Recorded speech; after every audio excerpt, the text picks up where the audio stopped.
রিটা যেহেতু একটু কঠিন, তাই রিয়ের প্রথম থেকে শেষ পর্যন্ত আবার একটা ক্লাস নিলে ভালো হয়। তো সেটা হচ্ছে এভাবে, প্রথমে একটা মাত্রা দিব, তারপরে যেভাবে সুবিধা হয় একটা বাচ্চার জন্য ঠিক সেভাবে আমরা লিখলে ভালো হয়। এইভাবে দিব, দিয়া তারপর এই যে এইভাবে লিখব। তো এটাতে মাত্রা আমি দিছি, তো বাচ্চাকে প্রথমে শেখাতে গেলে মাত্রা দিলেও চলবে, না দিলেও চলবে।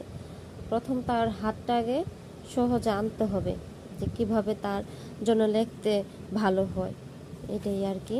তো এটা মাত্রা সহ রি লিখছি।